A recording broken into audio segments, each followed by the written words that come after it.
Hi, I'm Lisa. Every morning, walking into my classroom and seeing those bright little faces light up, that's what I live for.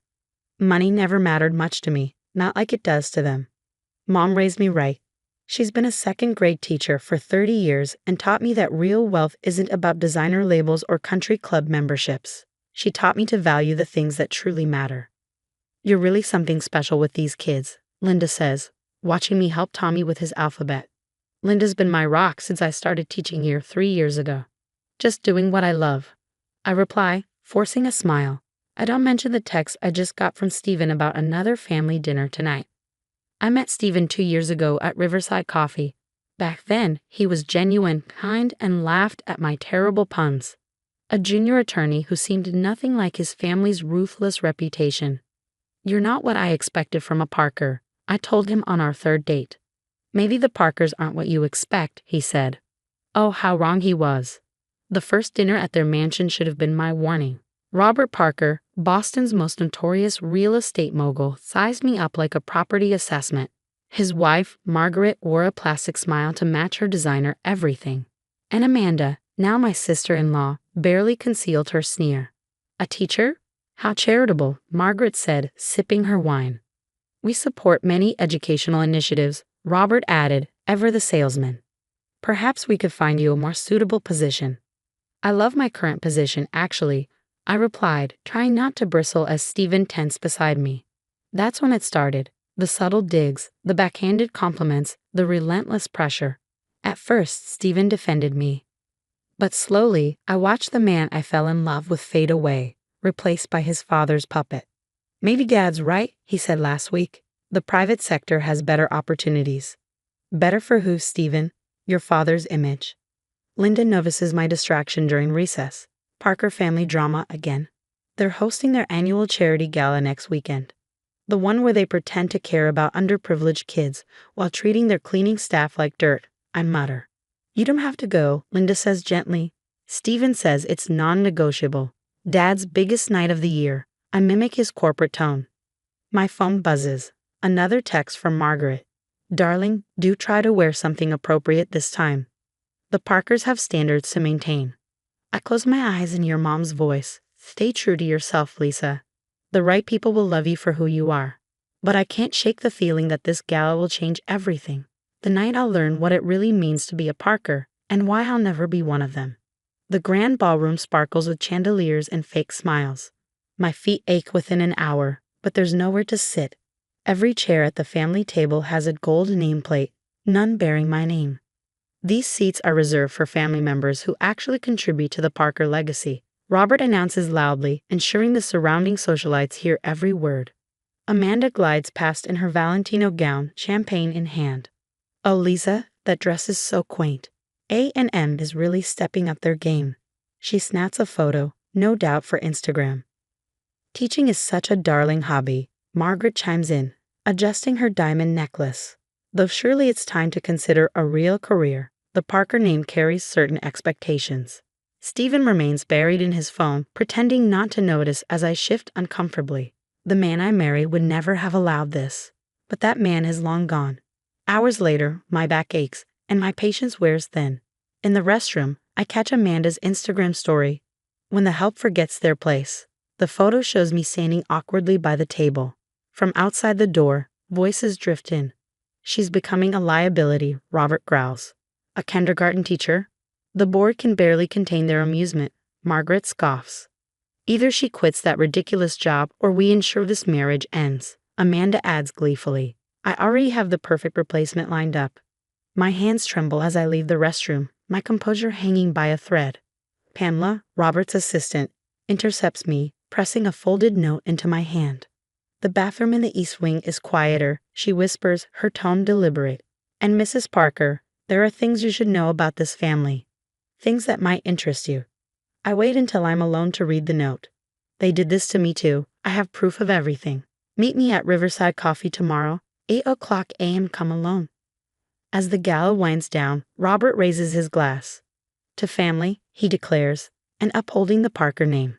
Stephen finally looks at me, really looks at me, for the first time all night. For a moment, I see a flicker of the man I married. But then Robert clears his throat and Stephen's eyes go cold again. "Ready to go home, babe?" he asks, already walking ahead. Home. The word tastes bitter now. As I follow him out, Pamela's note burns in my clutch like a promise. They think they've broken me.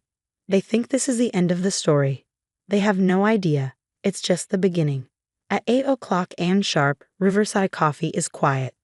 Pamela sits in a corner booth, a thick manila envelope in front of her. "I was Robert's first victim," she says quietly. 10 years as his executive assistant, watching him destroy lives. I flipped through the documents inside. Property assessments, falsified safety reports, bank transfers, each page a smoking gun.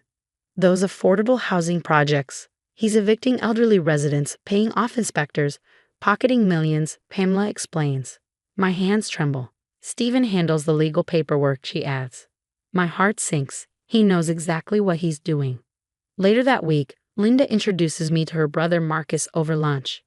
He's an investigative journalist, she explains, been tracking the Parkers for months. Their charity foundation is a front, Marcus reveals, pulling out his laptop. Photos flash on the screen, empty buildings where they claim to run community programs. Amanda runs fake fundraisers. The money vanishes into offshore accounts, Marcus says grimly. At home, I play my part perfectly. Of course I'll attend the foundation meeting, I say sweetly, watching Margaret smile and nod. I record everything on a hidden device as Amanda brags during their weekly strategy sessions. Those idiots actually believe we're building a youth center, she laughs. Meanwhile, Daddy's demolishing their homes next month. I start visiting tenants. Mrs. Rodriguez, 72, shows me her cating ceiling. They ignore our calls, she says. My grandchildren can't breathe from the mold. Pamela helps connect me to former staff. One housekeeper, Maria, shares her story. Mrs. Parker blackmails society wives. Photos, addiction secrets. She uses them to climb the social ladder. Another woman confesses, hands trembling. She threatened to expose my daughter's rehab stay unless I handed her the country club presidency. Night after night, I document everything. Photos of building violations, recordings of Parker family meetings, screenshots of Amanda's drunk texts boasting about embezzlement. The foundation audit is next week. Stephen mentions casually over dinner. Dad needs you to sign some paperwork. I sign with a smile, then make copies. Every document shows systematic fraud. Stephen's signature is on everything. Pamela sends me more damning evidence. Security footage of Robert threatening tenants, Margaret's blackmail targets coming forward, Amanda's schemes unraveling. One more week, I tell Linda during recess. I need proof of the Highland Project demolition plans. That night, I overhear Stephen on the phone. Don't worry, Dad. The permits are backdated. No one will know about the asbestos. Lisa suspects nothing. I think about Tommy's grandmother living in Highland apartments, about Mrs. Rodriguez's grandchildren, about every life they've crushed beneath their designer shoes. My phone buzzes. Marcus texts, story breaks next week. You sure about this? I glance at Stephen sleeping soundly beside me, the man who let me stand for 6 hours, who helps his father destroy lives, who chose power over love. Another text from Pamela, final board meeting tomorrow. They're all signing the Highland demolition papers. I close my eyes and hear my mom's voice. Stand up for what's right. One person can make a difference. It's time, I text back. Release everything tomorrow. The Parker family's private jet is still on the tarmac when Marcus's exposé detonates across every Boston news outlet. As they sip champagne, heading to Aspen, their empire crumbles beneath headlines like, Real estate mogul Robert Parker's empire built on suffering. Tenants hospitalized due to negligent conditions. Falsified safety reports and systematic exploitation uncovered. The words flash on every screen in the airport terminal where I sit, watching their plane disappear. My phone erupts with messages. Amanda, you backstabbing girl. Margaret, darling, there must be some misunderstanding. 5 years have passed since the Parker empire crumbled, and the echoes of justice continue to resonate. Pamela's message came like a victory bell. Housing Authority just froze all Parker properties. FBI is involved. Mrs. Rodriguez, once silenced by fear, became the voice of resilience at the press conference, standing tall as she declared. They poisoned our children with asbestos while hosting charity galas. The evidence was undeniable. Amanda's charity scam exposed millions funneled into offshore accounts. Robert's threats against tenants, caught on security footage, aired on every news channel. Margaret's blackmail victims stepped forward, dismantling her social reign. Stephen's disbarment hearing became a media spectacle. His plea, "I was following orders," was met with swift justice, permanent disbarment. "You ruined us," Stephen's final text read. I responded, "Finally, no, Stephen. You chose your family. I chose justice." Now the old Highland apartments are unrecognizable. My after-school program, Phoenix Rising, has transformed the space into a haven for children and families. Mrs. Rodriguez's granddaughter teaches art here, inspiring the next generation. Amanda cornered me outside a Target once, her designer bags replaced by a worn uniform. "Please," she begged. "Dad's declaring bankruptcy. Stephen can't even get hired as a paralegal." Mom's had 2 breakdowns. I remembered her mocking my H&M dress once. Karma's got expensive tastes, Amanda. Margaret tried ambushing me at a coffee shop. "We've learned our lesson, Lisa. The family's changed. Like you changed those safety reports. Those charity records," I replied, walking away. Robert's last desperate move came through certified mail. A settlement offer on the same paper type he used for eviction notices. I shredded it. Today, I stand in our newest center, built on a land where the Parker Foundation's empty headquarters once stood. The garden blooms where Robert once envisioned luxury condos and Stephen signed fraudulent permits. "Miss Parker." Little Emma tugs my sleeve. "Can we plant more flowers in the garden?" "Of course, sweetie," I say, smiling. Beauty grows best in places where darkness used to live. Pamela now runs our tenant advocacy department. Marcus with Pulitzer sits beside a photo of our first graduating class. The children who once lived in fear now thrive, their laughter filling the halls where greed once cast its shadow. My phone buzzes, a Parker number. Another plea for reconciliation, another desperate attempt to rebuild their shattered reputation. I delete it. Some say revenge is best served cold.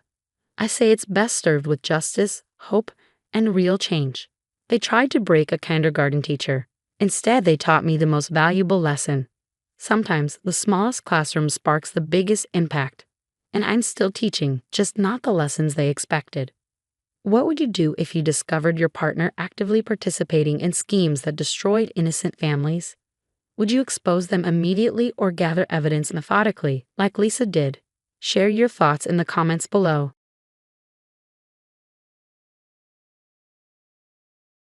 Hi, everyone. My name is Linda Reeves, and I'm a 28-year-old marketing exec with a passion for hiking and rescue dogs. Before I dive into my wild story, don't forget to like and subscribe if you want to hear more about how I triumphed over the ultimate mother-in-law from hell. So, picture this. I'm at a friend's housewarming party, sipping on some cheap wine, and wondering why I even came when he walks in. Tall, dark, and ridiculously handsome, William Carter, the man who would change my life. We hit it off immediately, talking about everything from our favorite Netflix shows to dream vacations. Fast forward a year, and William is down on one knee asking me to marry him. I was ecstatic, already envisioning our future. Little did I know, my happiness was about to be seriously tested. Enter Mary Carter, William's mother and my personal nemesis. The first time I met her, she scanned me up and down like I was a questionable thrift store find. "So Linda," she said, her tone syrupy sweet, "William tells me you work in marketing. How? Interesting." I shrugged it off, figuring maybe she had a bad day. But during our engagement party, I overheard her whispering to William's aunt, loud enough for me to catch. "I just don't see what William sees in her. She's not exactly the kind of girl I pictured for my son." Ouch. Still, I was determined to win her over. I baked her favorite cookies, asked for her advice on wedding plans, even offered to help with her charity events. Nothing worked. As the wedding planning ramped up, Mary went into full control freak mode. She had opinions on everything, the venue, the flowers, even my dress. "Darling," she said one day, eyeing my gown with thinly veiled disdain, "don't you think something more conservative would suit you better? We wouldn't want to give people the wrong impression now, would we?" I bit my tongue, trying to keep the peace. William, blessed his oblivious heart, chalked it up to just how Mom is. Things hit a boiling point during a family dinner when Mary decided to reminisce about William's ex. "You know William," she said, swirling her wine. "Sarah was such a lovely girl. Whatever happened to her?" I couldn't take it anymore. I excused myself and stepped outside to catch my breath. That's when my best friend Elizabeth found me. "What's wrong, Liv?" she asked, her face full of concern. Tears streamed down my face as I spilled everything. "She hates me, Liz. And William won't stand up to her. I don't know if I can do this." Elizabeth grabbed my shoulders, her eyes blazing. "Linda Reeves, you are amazing. If that old bat can't see it, that's her problem. Don't let her ruin your happiness." Her words stuck with me. I loved William, and I wasn't going to let Mary Carter destroy our relationship. But then things got worse. At my bridal shower, supposed to be a fun, light-hearted day, Mary's sister, Aunt Marge, dropped a bombshell. "So Linda," she began, her voice dripping with fake concern, "when did you have your work done?" I nearly choked on my champagne. "Excuse me?" "Oh, you know," she said, gesturing vaguely at my face. "The enhancements, no judgment, dear. We're all friends here." The room went silent. I stammered, "I haven't had any work done," completely blindsided. Elizabeth swooped in to save the moment, cheerfully announcing, "Okay, who wants cake?" But the damage was done. Later, Elizabeth pulled me aside. "Liv, I need to tell you something," she said hesitantly. "Mary's been telling people you've had plastic surgery and showing them your old high school photos to back it up." I felt like I'd been punched in the gut. That night, I confronted William. "Did you know about this?" I demanded. His face fell. "No, about what?" "Your mother is spreading rumors that I've had plastic surgery." "Liv, I'm sure it's just a misunderstanding." "Mom wouldn't do that," he said weakly. "Wouldn't she?" I shot back. "She's been undermining me since day one, and you've done nothing about it." Our first big fight ensued, with William promising to talk to his mother, but things only escalated. At the rehearsal dinner, Mary went too far. After a few too many glasses of wine, she stood up, her voice loud enough to silence the room.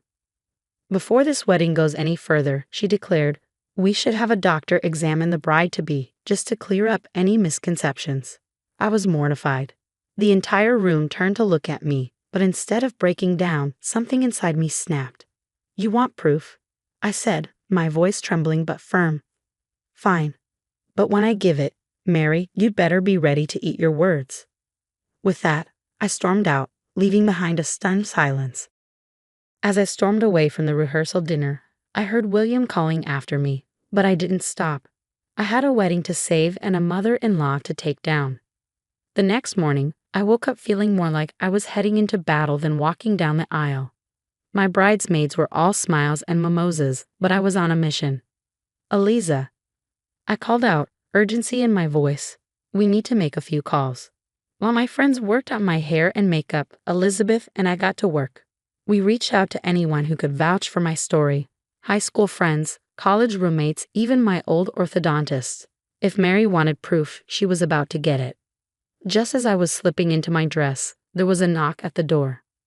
"Liv, can we talk?" William's voice was muffled through the wood. I opened the door, superstition about bad luck be damned. William looked like he hadn't slept a wink. "Linda, I'm so sorry," he began, guilt etched into his face. "I talked to Mom. I had no idea she was spreading those rumors. I told her if she doesn't apologize and stop this nonsense, she's not welcome at the wedding." Relief washed over me, but it wasn't enough. "Thank you, William, but an apology isn't going to fix this. She's crossed a line." He nodded, determination in his eyes.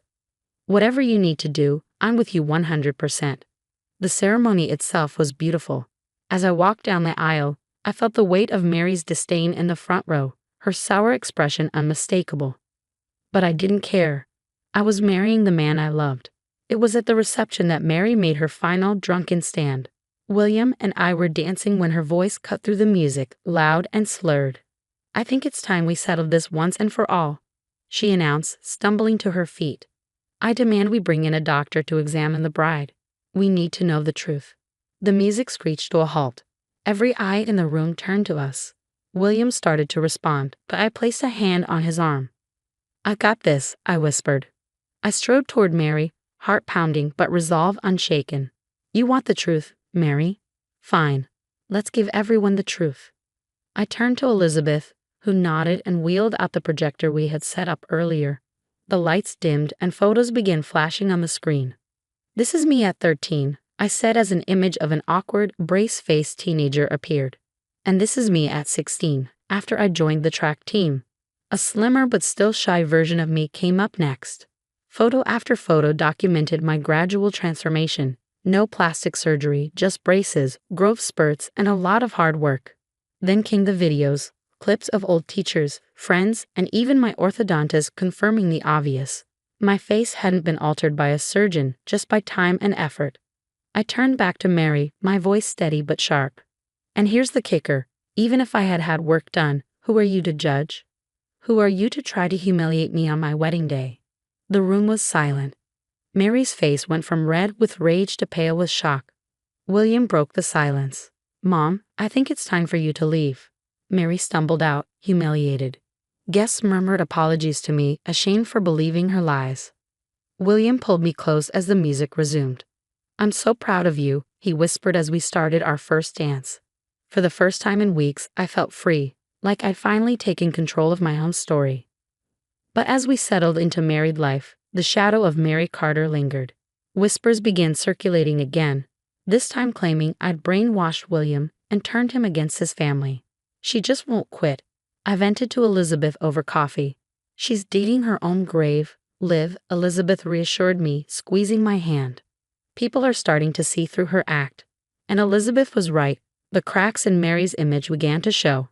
Friends who once adored her started distancing themselves.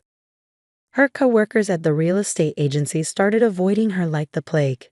Then one day, William got a call from his cousin. You won't believe this, his cousin said, voice brimming with disbelief. William put the phone on speaker. Mary just lost her biggest client. What happened? I asked, curiosity piqued. Turns out she lied about her property's history. The client caught on and reported her to the real estate board. They launched an investigation and uncovered years of shady practices. Her license is suspended, and she's facing a hefty fine. William and I exchanged a stunned glance. I can't say I'm surprised, he said quietly, but I never thought it would actually catch up to her. As news of Mary's downfall spread, calls and messages started pouring in. Family members, friends, even distant acquaintances reached out with apologies. We should have known better, William's aunt admitted during one call. Mary's always been difficult, but we never imagined she'd go this far. Though I felt vindicated, a small part of me also felt sadness. Mary's lies hadn't just hurt me, they'd left a trail of broken relationships and tarnished reputations behind her. On our first wedding anniversary, William and I chose to celebrate quietly at home. We cuddled on the couch, reminiscing about the whirlwind of our first year as husband and wife. That's when I felt it, a flutter in my stomach. William, I said, a smile spreading across my face, I have some news. His eyes widened. Are you? I nodded, tears of joy streaming down my cheeks. We're going to be parents. William hugged me tightly, his face glowing with excitement. Just as we were savoring the moment, my phone buzzed. It was a text from Elizabeth. OMG Liv, you won't believe this. I just got promoted to Mary's old position at her rival agency. I burst out laughing, showing William the message. Now that, he said with a chuckle, is what I call sweet justice. We raised a toast to our future, one filled with love, laughter, and a promise to break the toxic cycles of the past. For the first time in what felt like forever, I was at peace. Mary's story may have come to an end, but ours was just beginning. And now a question for you. If you were in Linda's shoes, would you ever consider forgiving Mary? Or do you believe that some actions cross a line and are truly unforgivable? After all, Mary's lies almost destroyed Linda's wedding and her reputation. Yet in the end, Mary lost everything herself. Does that change how you feel? Let me know your thoughts.